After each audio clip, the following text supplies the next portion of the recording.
A poor maid slipped a note to the billionaire. Your fiancé sold you out. They're waiting outside. You dropped something, sir. Those 4 words changed everything. Maya Chin had worked at Harrington Tower for 11 months, 3 weeks, and 4 days. She knew exactly how long because she counted every single morning when she woke up at 4:45 a.m., pulled on her gray uniform, and reminded herself that this job was the only thing standing between her family and the street. She didn't complain. She didn't cause trouble. She kept her head down, her cart stocked, and her eyes forward. That was the rule she had made for herself the day she was hired. Be invisible. But tonight, invisibility wasn't an option anymore. It was 11:47 p.m. on a Thursday when Maya rounded the corner of the 42nd floor hallway, pushing her cleaning cart toward the executive wing. The building was almost empty at this hour. The kind of empty that made your footsteps sound too loud and your breathing feel like an intrusion. She preferred the night shifts. Fewer people meant fewer chances to be looked through like she was made of glass. She was wiping down the brushed gold panel beside the elevator when she heard them. 2 voices, low and urgent, coming from the private conference room at the end of the hall, the one that was supposed to be locked after 8 p.m. Maya slowed her cart without thinking, the wheels sighing softly against the marble floor. She wasn't trying to eavesdrop. She really wasn't. But the door was cracked open by just an inch, and the voice she heard next made her stomach drop straight through the floor. He signs everything over Saturday night at the gala. That's when it happens. The voice was smooth, practiced, the kind of voice that had been trained to sound trustworthy. Calloway's people will move the moment he's distracted. We just need you to keep him occupied. A pause. Then a woman's laugh, soft, rehearsed, and ice-cold. Occupied? Please. Keeping Ethan distracted is the easiest thing I've ever done. Maya pressed herself against the wall. Her heart was a fist slamming against her ribcage. She recognized that second voice immediately. She heard it every weekend when it floated through the penthouse like expensive perfume, confident, beautiful, designed to command attention. That was Vanessa Cole, Ethan Harrington's fiancée. Maya stood absolutely still, afraid that even blinking would make too much noise. Her mind was sprinting in 6 directions at once. Ethan Harrington, the 34-year-old founder of Harrington Capital, whose name was on the building she cleaned every night, whose coffee order she memorized without ever being asked, was about to be ambushed at his own engagement gala. And the woman he was going to marry was the one holding the door open for whoever was coming through it. What about security? The male voice asked. Already handled. 2 of his head detail are on Calloway's payroll. It won't look like a setup. It'll look like a business dispute gone wrong. Ethan will have no legal ground to stand on once the documents are signed. By Sunday morning, Harrington Capital belongs to Marcus Calloway. Maya's hand found her cart to steady herself. She had worked for rich people long enough to understand that their problems were a different species from her own. Her problems were overdue electric bills and her mother's dialysis schedule and the leak in the ceiling of their apartment in Queens that the landlord kept pretending didn't exist. She had zero interest in the power games of people who had never once worried about where their next meal was coming from. But this wasn't a power game. This was a trap. And whatever she thought about billionaires and their worlds, she knew what it felt like to be the person that nobody warned. She knew what it felt like to be set up by someone you trusted. The memory hit her fast and sharp. 2 years ago, her previous job, a warehouse supervisor who had blamed a missing inventory shipment on her. She had been fired without a hearing, without proof, without anyone in that building willing to say a single word in her defense. She had stood in the parking lot with her final paycheck and a box of her belongings, and the humiliation of it had burned in her chest for months. She wasn't going to let that happen to someone else. Not even a billionaire. Maybe especially not a billionaire, because if someone with all his resources could be taken down by the people closest to him, then nobody was safe. The voices inside the conference room shifted. Footsteps. They were moving toward the door. Maya grabbed her cart and moved fast, turning the corner just as the conference room door swung fully open behind her. She didn't look back. She pushed the cart to the supply closet at the end of the hall, stepped inside, and closed the door behind her. She stood in the dark between shelves of cleaning solution and paper towels, listening to the sound of expensive shoes clicking past her in the hallway, fading toward the elevator. She waited until silence returned. Then she pulled a notepad from her uniform pocket, the same one she used to jot down supply orders, and she wrote 7 words in her careful, small handwriting. Your fiancé sold you out. They're waiting outside. She stared at the words for a long moment. She thought about what happened to people who inserted themselves into situations that had nothing to do with them. She thought about lawyers and NDAs and the story her coworker Dashawn had told her about a janitor at a tech company who had witnessed something he shouldn't have and lost everything trying to report it.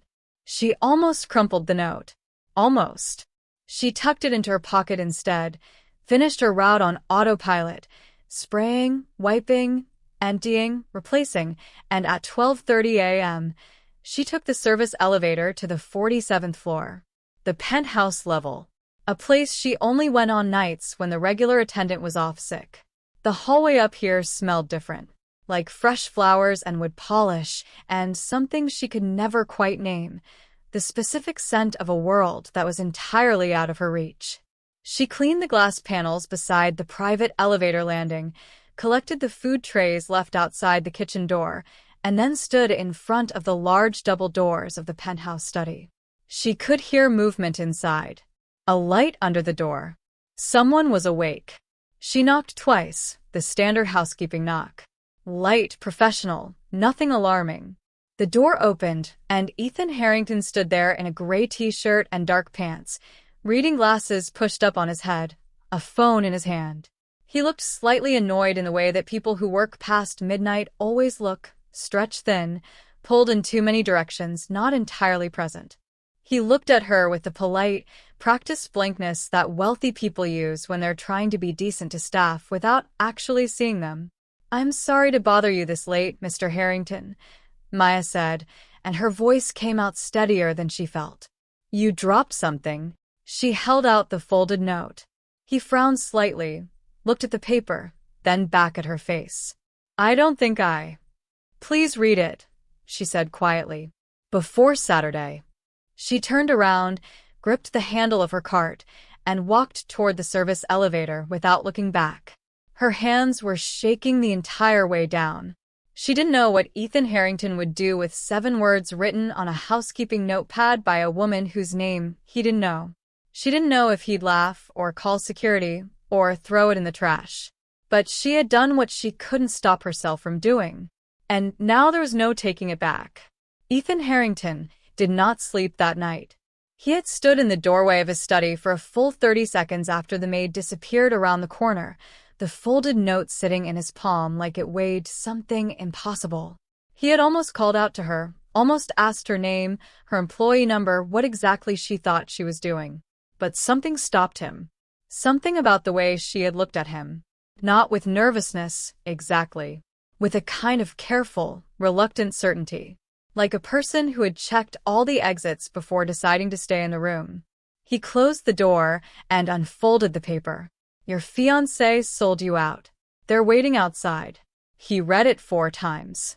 Then he set it on his desk, poured himself 2 fingers of whiskey he didn't drink, and sat down in his chair. His first instinct was dismissal. He ran a $4 billion company.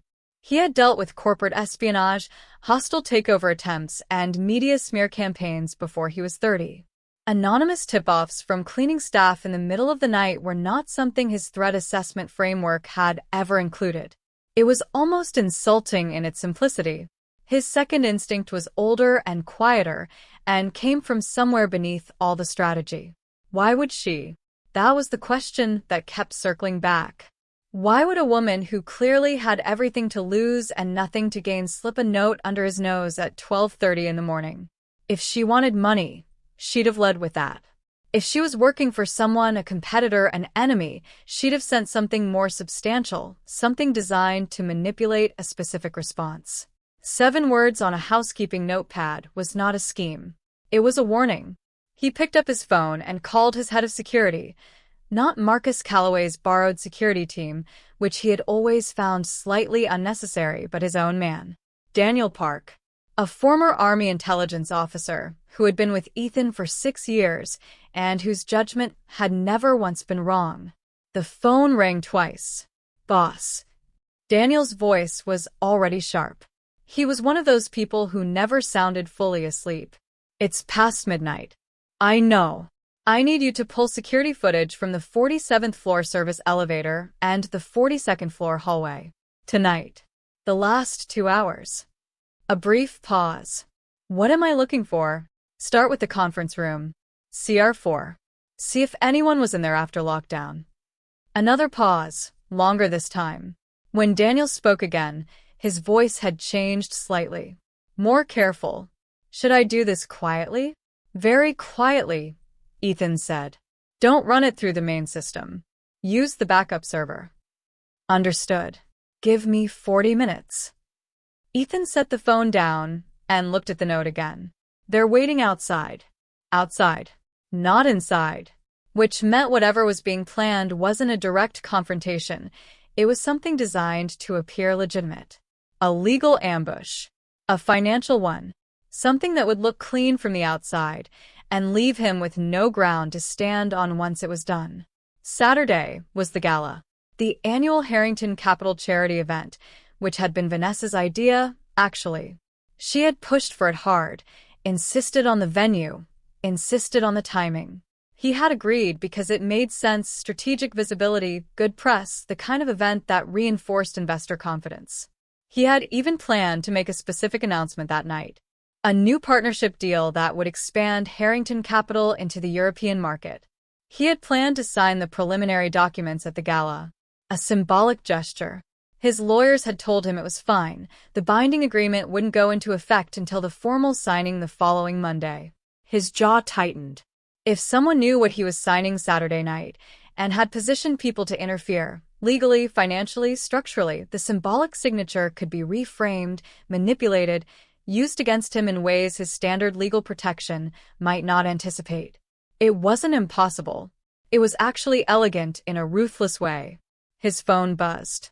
"Daniel, I've got the footage." And CR4 was occupied from 10:15 to 11:52 p.m. "I count 2 individuals. The camera angle catches a partial on one of them." A pause. Ethan. "You're not going to like this."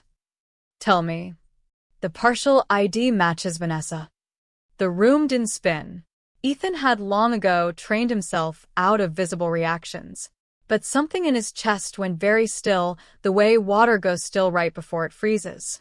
The second person? Working on it. But the car registered to leave the private garage at 11:58 p.m. is registered to a shell company. I'm going to need more time to trace it. Take the time. And, Daniel, find out who the maid is. Night shift, 47th floor. She came to the penthouse level around 12:30. I need her name. You trust her? Ethan looked at the note. 7 words. No demand. No signature. No follow-up. I don't trust anyone right now, he said. But I need to talk to her. He spent the next 3 hours going through every document, every agreement, every piece of correspondence connected to Saturday's gala. He pulled the guest list.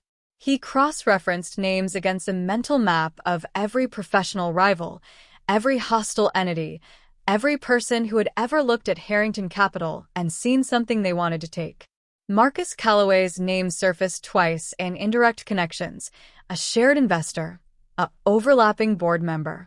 Ethan knew Calloway the way you knew weather patterns in a city you'd lived in for years.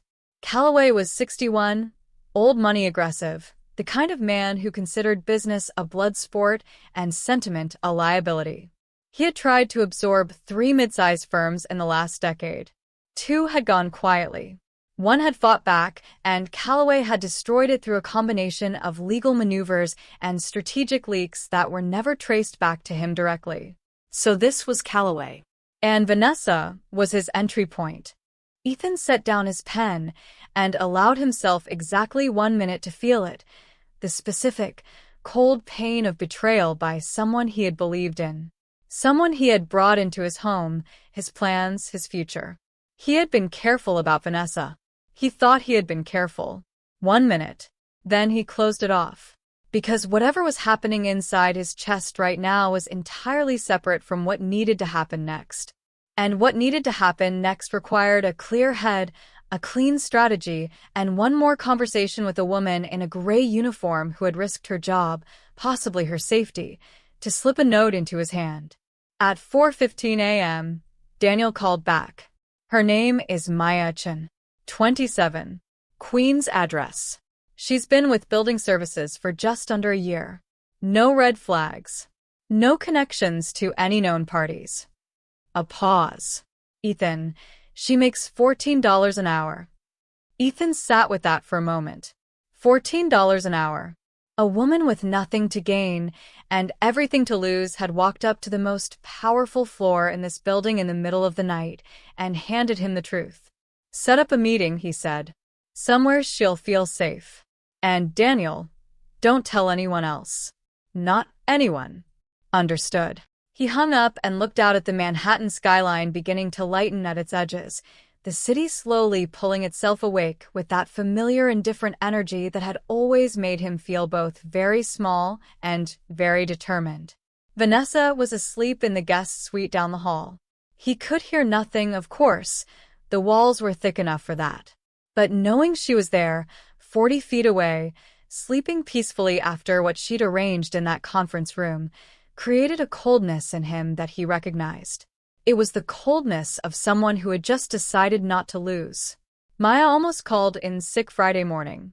She had lain awake in her twin bed in the Queen's apartment until 3 a.m., staring at a water stain on the ceiling shaped vaguely like a running dog, and gone back and forth on it 17 times. She had done something reckless. She had inserted herself into a situation that could end her career, destroy the paycheck that kept her mother's medical bills manageable, and make her a target for people who had access to resources she couldn't even imagine. But she had also told the truth. And the truth, her grandmother had always said, was the one thing nobody could take from you once you'd put it out into the world. She got dressed. She went to work. The morning shift at Harrington Tower was a different rhythm from the night. Busier, louder, the building filling up with assistants and analysts and executives in sharp clothes who moved through the lobby like they owned the air inside it. Maya checked in, got her assignment card, and was redirected before she could even reach her cart. Chun. Her supervisor, a tired-looking man named Gerald, waved her over. Someone from the executive office called down. You're reassigned today. Report to the 47th floor at 8 a.m. Maya's stomach tightened. The penthouse level? Private meeting room. 47C. Gerald looked up from his clipboard with the expression of a man who had learned not to ask questions. Wear your service badge visible. She rode the elevator up with her hands folded in front of her, watching the numbers climb, and thought about every possible version of what was waiting for her. Security escorting her out of the building. A lawyer with an NDA. Or maybe nothing. Maybe it was a cleaning assignment, a coincidence, and she was spiraling. The doors opened, and Daniel Park was waiting. She recognized him because she recognized most people in the building after 11 months. It was a survival skill, knowing who belonged where and who had authority over what. Daniel Park was tall, quiet, and carried himself with the particular stillness of someone who had been trained to assess situations quickly. He gave her a small, neutral nod. Ms. Chun, thank you for coming up. Mr. Harrington would like to speak with you.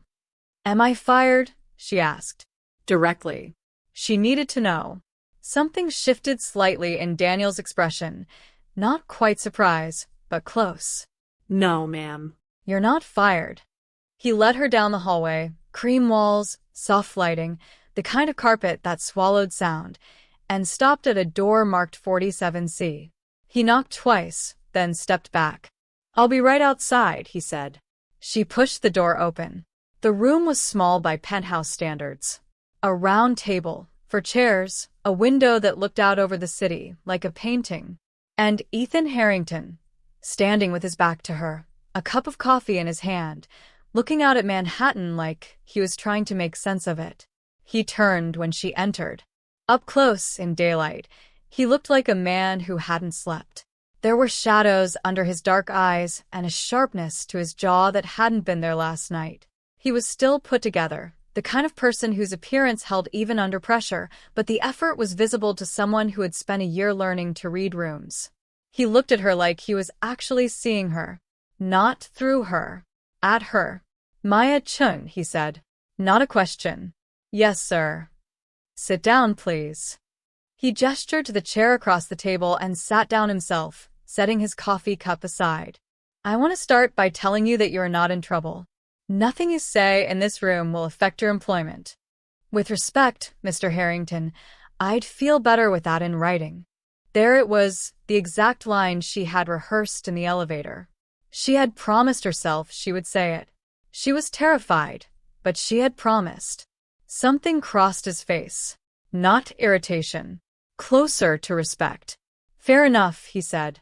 He pulled a single sheet from the folder in front of him, slid it across the table. It was brief, 3 sentences, his signature already at the bottom. Confirmation that the conversation was protected and her employment was guaranteed regardless of its content. She read it twice. Then she looked up. How did you know? He asked. His voice was measured, controlled, but underneath it there was something raw that he hadn't fully managed to contain. What you heard. Tell me exactly. So she did. She told him everything. The cracked conference room door, the 2 voices, the specific words she had caught and held onto. She told him without embellishment or interpretation, just the straight facts in the order they had happened, because that was how her mother had always told her to tell the truth.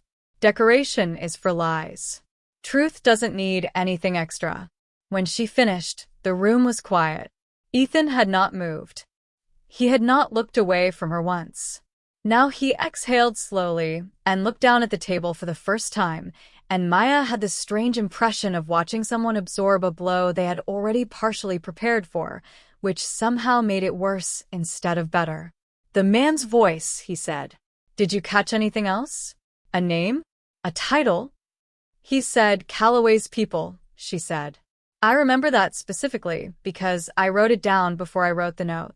She reached into her uniform pocket and placed the full page of notes on the table, everything she had jotted in the supply closet before distilling it to 7 words.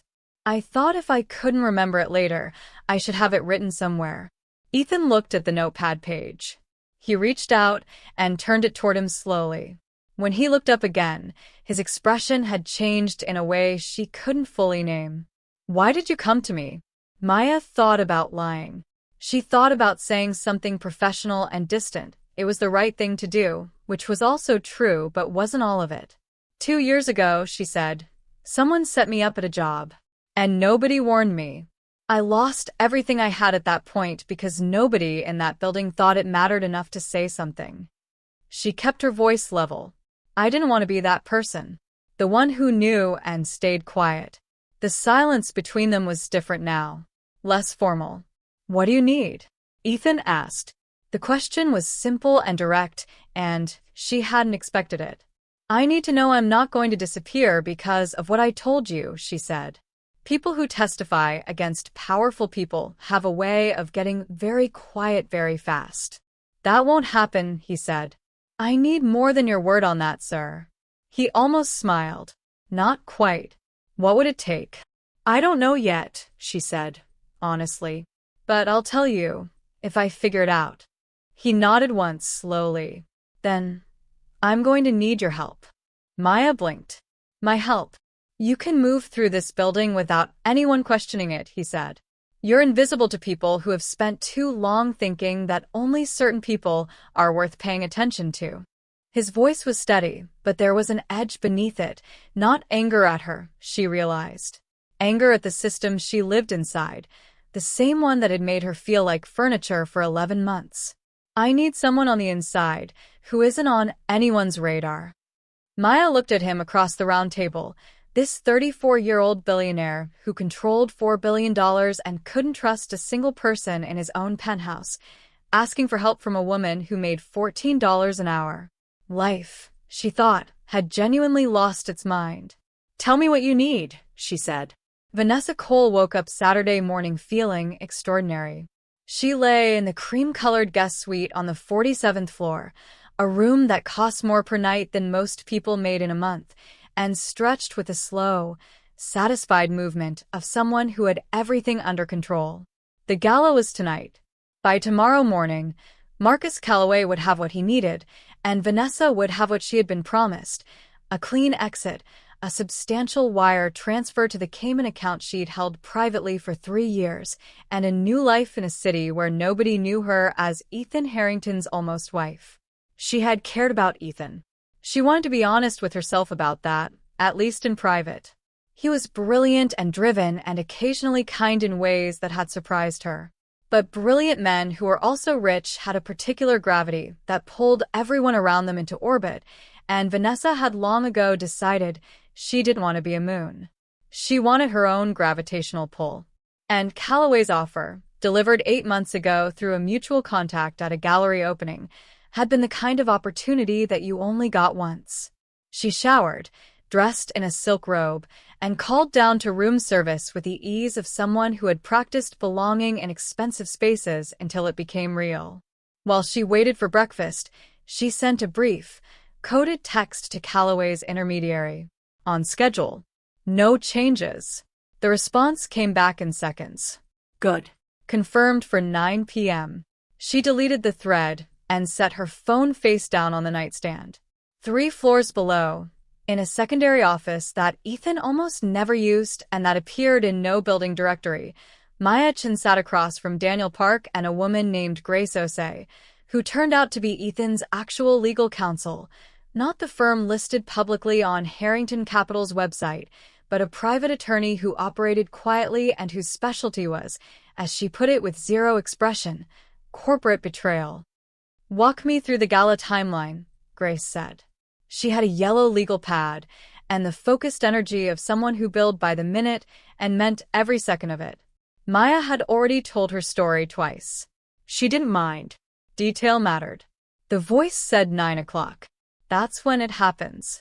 And that Vanessa's job was to keep him occupied. Occupied means away from his legal team, Grace said, making a note. And if he's away from his team when he signs the preliminary agreement, Calloway's people can argue the signature was made without proper counsel present, which creates grounds to contest the original deal and insert their own terms. Can they do that? Maya asked. They can try. And with 2 compromised security personnel controlling access, by the time Ethan's own team realizes what's happening, the window to intervene will have closed. Grace looked up. Unless we control the environment. What does that mean for me? Maya asked. You'll be working the gala, Daniel said. Catering staff. You'll have an earpiece, subtle, no wire. Your job is to stay near Vanessa without being noticed and tell us where she is at all times after 8:30. Maya nodded slowly. And Ethan? Ethan will appear to follow the original plan, Daniel said. He'll be at the gala. He'll appear to be preparing to sign, and he will not let on that anything has changed. Not even to Vanessa. Maya thought about what that required. Sitting across a dinner table from the woman you loved, or thought you loved, knowing what you knew, and performing normalcy. That was a particular kind of pain. She didn't think she could manage herself. But Ethan had apparently decided to do it without flinching. She had spent the previous day observing him more carefully than she had in 11 months of working his building, and what she kept coming back to was how controlled he was. Not cold, exactly. More like a man who had learned very early that showing your real reactions was a vulnerability, and had built layer after layer of measured calm over the top of whatever was actually happening underneath. She recognized it because she had spent 2 years after her own betrayal building the same thing. There's one more problem, Grace said. She slid a document across the table. The 2 security personnel Daniel identified as compromised. They're scheduled to control the main entrance and the private elevator access tonight, which means they decide who gets into the building and who doesn't. Can we replace them? Maya asked. Not without tipping Calloway off that the plan has been made, Daniel said. If his people notice a change in personnel, they abort. And if they abort tonight, we lose the only chance to catch them in a provable act. Right now, all we have is security footage of Vanessa in a conference room and a conversation heard by a witness. Me, Maya said. You, Grace confirmed. And your testimony, while credible, isn't enough on its own to take legal action against Marcus Calloway. We need them to move tonight. We need them to try. Maya absorbed this. Outside the small window, Manhattan was doing its Saturday morning thing, bright and indifferent and enormous. She thought about her mother's dialysis on Monday, the electric bill, the running dog water stain on her ceiling. She thought about how she had never asked to be in this room, at this table, making this decision. So the plan is to let them try, she said, and catch them doing it. Yes, Grace said. And my job is to watch Vanessa while Ethan handles Calloway. And to tell us the moment she moves to isolate him, Daniel said. Because the second she does, we act. Maya looked at the legal pad, the security footage printouts, the room that smelled like coffee and high stakes. She looked at these people who trusted her with something enormous. And she realized, slowly, that she wasn't invisible in this room. Not even slightly. One condition, she said. Both Grace and Daniel looked at her. When this is over, she said carefully, my family's address stays out of any public record connected to this case. Grace didn't hesitate. Done. Maya exhaled. Then let's go over the gala layout. Downstairs, somewhere above her, Ethan Harrington was in his penthouse getting ready to have dinner tonight with a woman who had sold him to his enemy, and he had known since 4 a.m. yesterday. He had gone about his day, calls, meetings, 3 hours with his legal team that Vanessa thought was just standard pre-gala preparation, and performed perfectly. Maya thought about the note she had written. 7 words. She had no idea, when she pushed that cart around that corner Thursday night, that 7 words could build a bridge between 2 people who were never supposed to be in the same room. Between a billionaire who had everything except the right person in his corner, and a woman with nothing but the inconvenient habit of telling the truth. Tonight was going to change things. She just didn't know yet how many things it would change. The gala was the kind of event that made real life feel underdressed. The venue was the Harrington Capitol rooftop, an open-air terrace 40 stories above Fifth Avenue, draped in white linen and soft gold lighting, with a string quartet near the bar and a skyline that made the whole city look like it had been arranged specifically for this evening's entertainment. 300 guests moved through the space in that particular way of the very wealthy at charity events, relaxed enough to seem unbothered, alert enough to miss nothing. Maya moved through it in black catering uniform, a tray of champagne flutes balanced in her hands, her earpiece a small flesh-colored, that she could feel but nobody would notice. She had done inventory of her entire body twice in the bathroom before coming up. Steady hands, level breathing, face arranged in the neutral service expression she had perfected over 11 months. She spotted Vanessa at 8:17 p.m. Vanessa Cole was, objectively, extraordinary looking, dark hair swept up, a burgundy gown that fit like it had been made specifically around her ambitions, a smile that moved through the crowd like a warm current and made every person she touched feel singled out. She was standing near the east railing with a cluster of investors, laughing at something, her hand resting briefly on a silver-haired man's arm. Maya pressed her earpiece. Target is at east railing. She's with the Alderton Group. Daniel's voice, quiet and even. Copy. Ethan is at the main table. Stay mobile. She moved through the crowd. A champagne flute lifted from her tray. Thank you. Another. Lovely evening. She made a circuit of the east side, keeping Vanessa in her peripheral vision without ever looking directly at her. This was the skill she had built without knowing she was building it, the art of watching without being watched. At 8:44 p.m., Vanessa's phone buzzed. Maya was close enough to see her glance at it, see the micro change in her expression. Not alarm, but activation. The way a chess player looks when the board has reached the moment they've been waiting for. She just got a message, Maya said quietly. She's moving. Vanessa excused herself from the investor group with a graceful laugh and a touch to someone's arm, and began walking toward the center of the terrace, toward the private curtained area where the formal signing table had been set up. She's heading toward the signing area, Maya said. Her voice was steady. She felt like she was standing at the edge of something with no railing. 8:50 moving now. Hold your position, Daniel said. Ethan is being redirected. Maya watched from across the terrace. The string quartet was playing something soft and European. The skyline glittered, and in the curtained area, through a gap in the cream fabric, she could see Vanessa speaking to two men in dark suits who she did not recognize from the building staff. Callaway's people. They're already inside the signing area, Maya said. Two male, dark suits, neither is building staff. I'm going in. A brief pause. Then Daniel. Careful. She crossed the terrace with her tray, slipping through the curtained entrance with the practiced ease of someone who belonged everywhere because she technically worked everywhere. Inside, the space was smaller, a table, documents laid out, a pen, and three people who all looked up at her entrance. Vanessa's gaze landed on her first. Something flickered behind those polished eyes. Not recognition, exactly. More like the radar ping of someone noticing an anomaly. Can I help you? One of the dark-suited men said. Polite, but sharp. Maya kept her expression empty, her tray extended. Champagne for the signing table, sir. Courtesy of the kitchen. A beat of silence. Vanessa looked at her for one more second, and Maya had the terrifying sense of being on the edge of being seen, and then Vanessa smiled. Thank you, she said warmly. The dismissal was so smooth it was almost beautiful.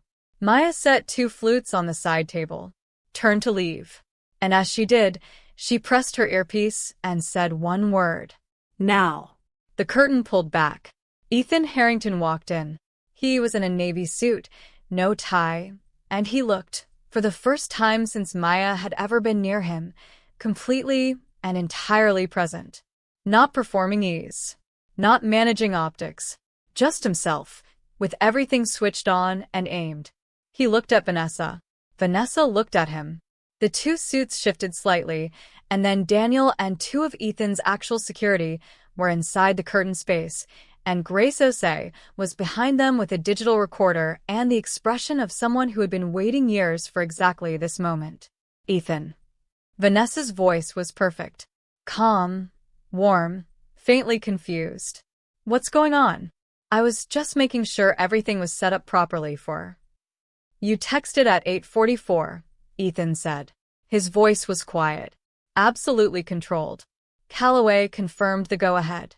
And you walked directly here. The warmth in Vanessa's face didn't disappear. It shifted, recalibrating, reorganizing. Maya watched it happen and felt a chill, because even now, caught, Vanessa was running the board. I don't know what you're talking about, Vanessa said. And I don't know why you're doing this in public. This isn't public, Ethan said. And I have the conference room footage from Thursday. Both voices. Your car leaving the garage. A pause. I have everything, Vanessa. The silence that followed was different from any silence Maya had experienced in this building. Dense. Final. One of the dark-suited men moved, not aggressively, just toward the exit, and Daniel stepped into his path without touching him. There's a police liaison waiting at the service entrance, Daniel said pleasantly. You're welcome to wait here. The man stopped. Vanessa looked at Ethan for a long moment, and then something in her face did something Maya had not expected. It cracked slightly. Not with guilt, not with fear, but with something that might have been grief. The grief of a version of things that had never quite been real, but had still been lost. He offered me $5 million, she said finally. Just to Ethan. Quiet, direct. Stripped of performance. And I was tired, Ethan. I was so tired of being adjacent to everything. You could have left, Ethan said. I know, she said. and she sounded like she meant it. Maya stood near the curtain with her empty tray and felt like she had accidentally walked into the most private moment in two people's history. She had already started to step back when Ethan's voice, still quiet, still level, said one word. Stay. She stopped. He didn't look at her. He was still looking at Vanessa. But the word had been addressed to Maya, and something about it, the steadiness of it, the trust, planted her feet where they were. Grace moved forward with the recorder and began speaking in the clear, practiced cadence of someone building a legal record. The gala continued on the other side of the curtain. Music, laughter, the sound of a city that had no idea what was resolving itself in a small roped-off area under the stars. And Maya stood at the edge of it, a woman with an empty champagne tray and a 7-word note that had started everything, and watched the moment arrive that everything had been moving toward since Thursday night. 3 weeks later, Maya was called back to the 47th floor. She had half expected it and half convinced herself she'd been wrong to expect it. The gala aftermath had moved fast. Marcus Calloway's legal team had entered the picture within 48 hours, making preemptive claims that dissolved quickly when Grace Osei presented the footage, the phone records, and 2 testimonies from the dark-suited men who had decided, very rapidly, that cooperation was in their interest. Calloway himself had gone quiet in the way that rich, powerful men went quiet when they were calculating the cost of fighting versus the cost of settling. The 2 compromised security personnel had been quietly removed. Vanessa had left the country, no charges, in exchange for a formal signed statement that Grace had described as comprehensive. Ethan's European partnership had been signed cleanly, with full counsel present, on a Tuesday morning with no drama at all. Maya had read pieces of it in the business section of the news with a strange, removed feeling of watching a story you were inside from the outside. She had gone back to her regular shifts, her cart, her routes. Gerald had looked at her slightly differently since that weekend but hadn't asked any questions, which was a kind of respect she appreciated. Her mother's dialysis had gone smoothly. The electric bill was paid.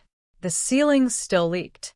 On a Wednesday morning, she rode the elevator to 47 and was met not by Daniel this time, but by Ethan himself. That was the first sign something was different. He was in the hallway outside the private meeting room, no jacket, sleeves rolled up, coffee in hand, looking like a man who had made a decision and was comfortable with it. "Thank you for coming," he said. "I work here," she said. "Not really a commute issue." The almost smile again. She had started to catalog them, the exact degree of its arrival, what preceded it. It was involuntary, this cataloging. She told herself it was the same habit that made her memorize supply routes and staff schedules, and it was not. She was fully aware, the same habit at all. They sat in the same room as before. The round table. The city outside. But this time there was no folder, no letter of protection, no legal infrastructure between them. Just 2 cups of coffee. "I've been thinking about what you said," Ethan began. "About being invisible. About how the building works and what people miss because they're looking in the wrong direction." Maya waited. "I want to create a position," he said. "Internal ethics and operations. Formally titled, fully salaried, reporting directly to me." He slid a single sheet across the table. "This is what I have in mind, but the job description is negotiable. I'd want your input on what it should actually involve." Maya looked at the paper. Her eyes found the salary figure. She looked up at him. "This is very different from $14 an hour," she said. "Yes," he agreed. "Is this because I helped you?" "It's because you saw something nobody else saw, did something nobody else did, and when I asked you to trust me with something dangerous, you asked for it in writing first." He met her eyes. "I want that in my corner permanently. Not as a favor owed. As a function of how this company should operate." Maya looked back at the paper. She thought about the supply closet where she had stood in the dark between cleaning solution and paper towels and decided to write 7 words. She thought about her grandmother's voice telling her the truth didn't need decoration. "I have conditions," she said. "I expected nothing less." My mother's medical coverage needs to be part of the benefits package. Real coverage, not this stripped-down option. Done. I want the job description in the formal contract before I sign anything. Not verbal. Obviously. And I want it understood that my job is to tell you things you might not want to hear. That's the actual function. Not to manage appearances. Not to run interference. To tell you the truth. Ethan was quiet for a moment. Then, that's exactly what I want. She looked at him across the table. This man who had spent 72 hours absorbing a betrayal while performing perfect normalcy, who had built a company worth $4 billion, who had asked a cleaning staff member to stand in a curtained area at a gala and say now, and who was now sitting across from her asking her to have a job that didn't exist yet because he had decided she was the right person to define it. I need to think about it, she said. Take the time you need. I'll give you an answer by Friday. She stood, picked up her coffee, and then paused. Mr. Harrington. Ethan, he said. Quiet, but deliberate. She held that for a second. Ethan. First time. It felt like stepping through a door into a room she hadn't fully mapped yet. For what it's worth, I think the hardest part of what happened wasn't what Vanessa did. I think the hardest part was that you already suspected something was wrong and you didn't let yourself look at it. He didn't answer immediately. She watched the words land. You're right, he said finally. That's something I need to be better at. Okay, she said. That's a good start. She walked to the door, pulled it open, and stepped into the hallway. The cream walls, the soft lighting, the carpet that swallowed sound. She had walked this hall 100 times as furniture. She walked it now as something else, something she didn't have an exact word for yet, but that felt like the beginning of a very long and complicated and necessary conversation. On Friday morning, she sent an email to Ethan Harrington with 4 words in the subject line. I have 3 conditions. His response came in 40 seconds. I'm reading. She smiled at her phone, a small, private, undecorated smile, and began to type. Outside, Queens was loud and bright and indifferent and entirely real. Her mother was making coffee in the kitchen. The ceiling still had a leak. And Maya Chin, 27 years old, who made $14 an hour and had spent 11 months learning how to be invisible, was writing the terms of her own future. It turned out that 7 words was just the beginning. And